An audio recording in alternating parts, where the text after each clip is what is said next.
आले, पण ज्या छत्रपती शिवाजी महाराज सुद्धा जन्माला आल्याच्या नंतर त्यानं सुद्धा ते रयतेचं राज्य, कारण जो खरोखर तानेला आहे, जो भुकेला आहे, त्याला जवळ घेणे, त्याच्यावर कृपा करणे, त्याच्यावर त्याला संगतीत घेणे आणि त्याला एका ठिकाणी बसून त्याची आडी अडचण नड आहे ती बाजूला करणे आणि आपल्या संगतीत घेऊन त्याने आपलं राज्य घडवणे.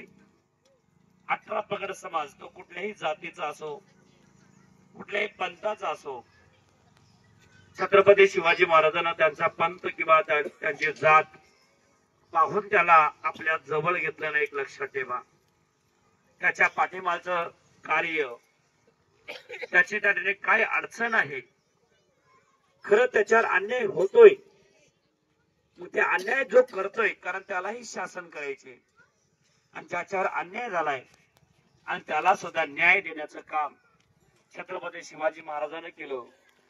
आणि खरोखर ह्या महाराष्ट्रामध्ये त्याने खरोखर आपला इतिहास पूर्ण फक्त महाराष्ट्रापुरता नाही तर पूर्ण भारतामध्ये त्याने खरोखर राजानं आपला इतिहास निर्मिती करण्याचं काम केलं.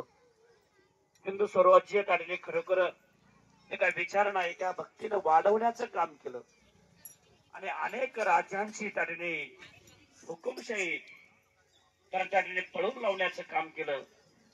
कारण तसंच त्या राजानं जे कार्य केलं, त्या कार्याच्या माध्यमातून ते आज या देशामध्ये, आज या राज्यामध्ये तुमच्या आमच्या हृदयामध्ये एक भक्तीचं, कारण त्याने एक भावनेचं, विश्वासाचं कार्य निर्मिती करून दिलं. आज त्याने ज्या श्री सद्गुरु संत बाळूमामाची तुम्ही आम्ही सेवा करतो, ज्या श्री सद्गुरु संत बाळूमामाची सेवा करतो, कारण तो मामा सांगतो आणि छत्रपती शिवाजी महाराजांचा जय जयकार करा, छत्रपती शिवाजी महाराजांचा जय जयकार करा. छत्रपती शिवाजी महाराज कोणाच्या तरी पोटाला जन्माला येते आणि नंतर ह्या जगामध्ये आजो हे कार्य निर्मिती करण्यासाठी परत त्यांना अवतार कार्य करून कार्याची सुरुवात करतील. पण अवतार कार्य सुरुवात करण्याच्या अगोदर त्याने त्यांचा जन्म होईल आणि जन्म झाल्याच्या हळूहळू ते एक दिवस माझ्या मंदिराची येऊन भेट घेते आणि त्याच्या पुढे त्यांचं कार्य चालू होईल.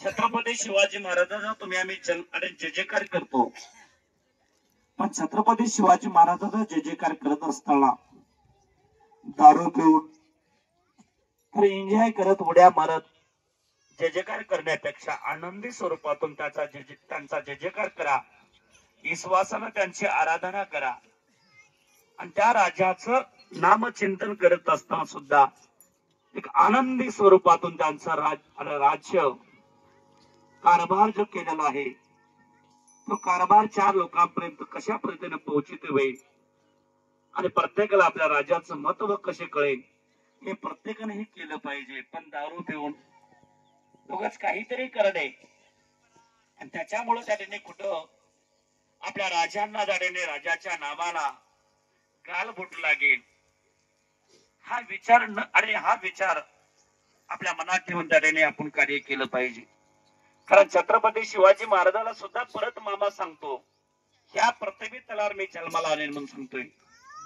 कारण छत्रपती शिवाजी महाराज या प्रत्येकाला जन्माला येतील, एक दिवस माझ्या मंदिराची भेट घेतील आणि त्याच्यानंतर ह्या जगाचं कार्याला सुरुवात करतील. अजून जगाचं कार्य कोणतं सुरुवात होईल हा प्रश्न तुम्हाला पडत असेल. कारण मामा काय सांगतोय, छत्रपती शिवाजी महाराज जय जयकार करा. छत्रपती शिवाजी महाराज कोणाच्या तरी पोटाला जन्माला येतील, कशामुळे येतील त्याचं कारण काय? आज जो हे उन्मत्तपणा, दादागिरी अनेक वेगळ्या माध्यमातून वाढत चाललेला आहे.